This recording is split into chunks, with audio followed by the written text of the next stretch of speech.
Enquanto a maioria das pessoas só quer saber se a bolsa subiu, se o Bitcoin caiu, da notícia mais bombástica do dia, há um movimento muito sério acontecendo do outro lado do mundo, nos juros do Japão, só que isso pode afetar os seus investimentos por aqui.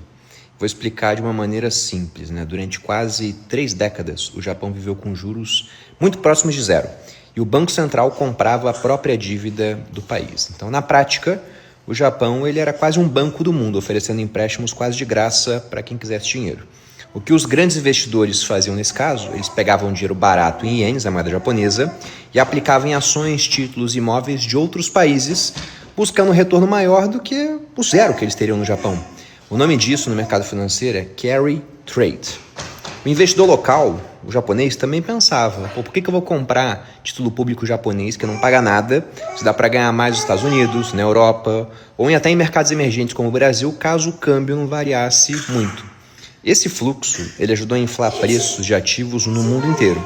Só que agora o regime mudou.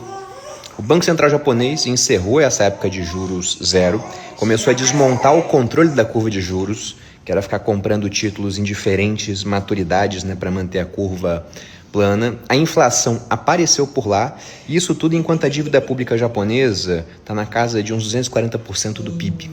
Diante disso, o mercado olha para o Japão e pede um juro mais alto para continuar financiando a dívida pública. Resultado, os juros lá nos títulos de 10, 20, 40 anos já estão nas máximas das últimas décadas. Com isso, o japonês começa a se perguntar, será que não vale a pena trazer dinheiro para casa agora que eu colho recompensa aqui e você tem mercados esticados em algumas partes do mundo, principalmente o mercado americano? Então, da mesma forma, se o dinheiro barato, esse que o Japão fornecia, não está mais tão barato assim, aquele trade de pegar emprestado a juros zero para investir em outros locais a juros positivos se torna mais arriscado. E para muita gente até deixa de fazer sentido, porque os juros mais altos podem valorizar a moeda japonesa. Então o que isso causa? Isso pressiona os Estados Unidos e a Europa em termos de aumento de juros, encarece crédito privado, custo de financiamento e também pode reduzir o apetite por risco no mundo. Ou seja, não é só um problema do Japão, isso pode afetar a liquidez de maneira global. E eu não acho, apesar de que eu posso estar totalmente errado, né? Que o Japão ele vai quebrar o mundo, mas esse tipo de movimento ele pode expor fragilidades e afetar também, né, a subida de ativos de risco. Então, na prática, nem eu nem ninguém sabe o que vai acontecer, se vai ser um tipo de ajuste mais lento ou se pode provocar uma crise mais séria.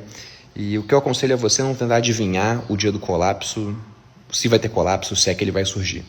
Eu gosto de focar naquilo que eu controlo, né? E cenário definitivamente não é o que eu controlo. Agora, eu controlo a forma como a minha carteira está montada, a exposição que eu tenho a diferentes cenários que podem vir a acontecer ou não.